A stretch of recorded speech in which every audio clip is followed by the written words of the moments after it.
उत्साह देखी आम से कार्यक्रम राज्य स्तरीय कार्यक्रम आउरी जोर रे करिथिलु अत्यंत उत्साह सहित लोके आसी जोग देइथिले एवं सेही भली भाबरे सेही क्रम रे आज मत्स्य प्राणी संपद विकास विभाग तरफ ए वर्ष मध्य जिला स्तरीय मेला आयोजन करा जाइथिला। आमे देखुतलु व्हाट इज द रेस्पॉन्स लोकों को पाखे पहुँचेबू तांको पाखे जो टेक्निकल नॉलेज आमर केमती चाष बढ़िबो मत्स्य चाष बढ़िबो एवं प्राणी संपद किभली भाव में बढ़िबो एवं साइंटिफिक अप्रोच केभली हेई परिबो से विषय आम जिला स्तर में करिथिलु।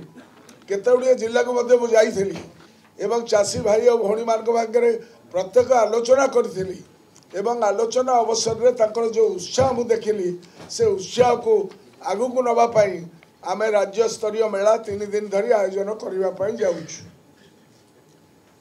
एपरी एक कार्यक्रम निश्चित भाव सरकार योजना एवं कार्यक्रम सबको लोकों द्वार मुह को नेबाई साहाय्य कर तेणु ये प्रथम थर पर आम राज्य ये कार्यक्रम करा जाउछि। प्राणी संपद समावेश जो करने आम जाऊँ मत्स्य प्राणी समावेश ये एक अनन्य कार्यक्रम जो थे आपण मानकर सदिच्छा और शुभेच्छा आम कामना करूँ एवं यहाँ जिते प्रसार और प्रचार करने आपण को निवेदन करी। राज्य अर्थनीति सामाजिक क्षेत्र में मत्स्य प्राणी संपद क्षेत्र में महत्वपूर्ण भूमिका को दृष्टि रखी आमर प्रिय मुख्यमंत्री निर्देश में मत्स्य प्राणी संपद विभाग पक्षर चलित फेब्रुआरी 16, 17, 18 पर्यंत भुवनेश्वर जनता मैदान ठारे 3 दिनिया मत्स्य प्राणी समावेश ओडिशा 2024 आयोजित होउछि। संप्रति जिला स्तर में आयोजित मत्स्य प्राणी संपद मेलार सफल आयोजन और एप्रति चाषी और जनसाधारण आग्रह को लक्ष्य रखी प्रथम थर पर राज्य स्तर में मत्स्य प्राणी समावेश आयोजन करा जाइछि।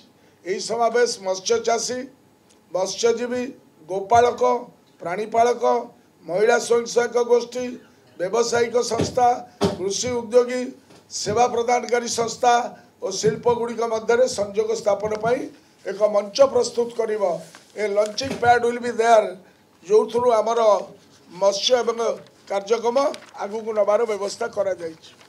तेणु आज मत्स्य पालन क्षेत्र में अत्याधुनिक ज्ञान कौशल विषय में आलोचना पर्यालोचना करूँ। बहुत टेक्नोलोजी जो गुड़ाक अन्य देश विदेश में अच्छी केमती रेप्लिकेट करा जाई परिबो एवं सेगुड़िक किभली भाव में प्रदर्शित करा जाई आमर चाषी मान को शिक्षित करा जाई परिबो से कार्यक्रम आम नबू। कारण आपण माने जानिछथि जे राज्यर मोट घरोई उत्पाद ग्रॉस वैल्यू पदर अवदान 6%। कृषि क्षेत्र में महिला अवदान बहुत माछ चाष अवदान आहरी अधिक जाल डंगा व्यवहार छड़ा अन्य सबु काम माछ धरारे माछ एवं माछ चाष प्राणी पालन कार्य अधिक। आपण माने जानिछथि माननीय मुख्यमंत्री का दिग्दर्शन ने राज्य सरकार जेंडर बजेटिंग करू से अंतर्गत किसी कार्यक्रम 100% एवं आउ किसी कार्यक्रम अति कम 30% केवल महिला कार्यकारी हम। मत्स्य प्राणी पालन क्षेत्र में चलित बजेट रे 84 कोटी 47 लक्ष टंका केवल महिला खर्च हम। यह सहित आउ 382 कोटी 12 लक्ष टंका विभिन्न योजना रे केवल महिला चाषी मान और प्राणीपालक मान खर्च हम। यह आम विभागर टोटाल बजेट रो 26% रु अधिक। This is the kind of intervention जोटा आमर प्रिय मुख्यमंत्री निर्देश रे करा जाउछि।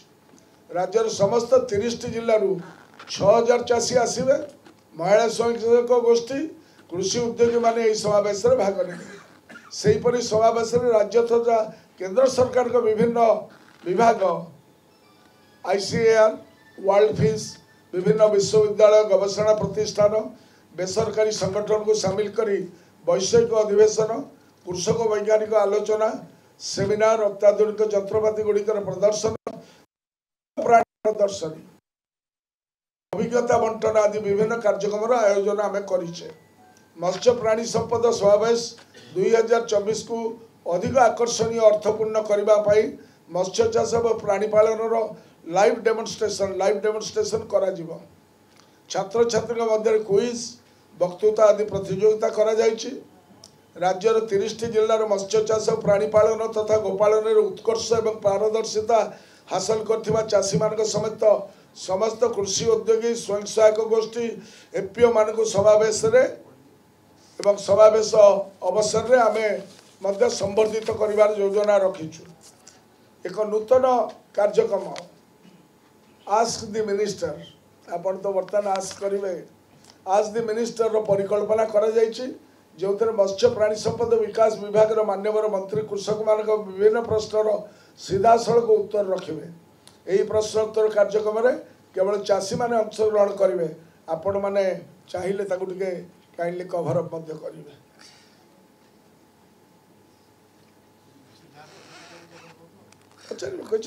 खड़ार पड़ा नवीन पट्टनायक सरकार रे सब जिन खड़ार पकई करुभा केते पोता केते आपण मैंने भल भाव जानते मोर तो सब खोला मेला आप जानते समावेश खोला स्थान में प्रदर्शित होगा जाऊा Yuvraj buffalo bull LED tunnel aquarium virtual reality farm tour dog show आज पर्यटकों को अधिक आकर्षित कर।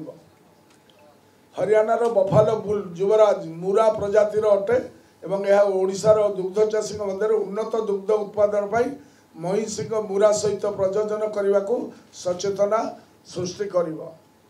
आपण माने गोटे परिसर में मत्स्य प्राणी संपद क्षेत्र में होता राज्यर प्रगति और सफलतार प्रतिछवि देखा पाइबे। मत्स्य प्राणीपालन लाइव डेमोन्स्ट्रेशन प्रदर्शनी मंडप कृषि विशेषज्ञ मानकर आलोचना चक्र आदि मत्स्य चाष प्राणीपालक महिला स्वयं सहायक गोष्ठी और उद्योग को नूतन ज्ञान और कौशल नूतन दिग्दर्शन प्रदान करेंगे बोली मोर आशा। समस्त विभिन्न सरकारी योजना प्रदान कर जाउथबा सहायता और प्रोत्साहन उपयोग करी लाभवान हूँ।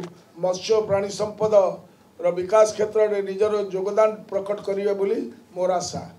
मोर अनुरोध एटार किछि दिन पूर्व आयोजित होइतिबा आंतर्जातिक मिलेट सम्मेलन तथा राज्यस्तरीय कृषि और जंत्रपाति मेला को जेपरी भावे आपण माने प्रचार प्रसार करी लोकों पाखे पहुँचाई थे से प्रथम आपण मान हाथ जोड़ी नमस्कार करुच्ची।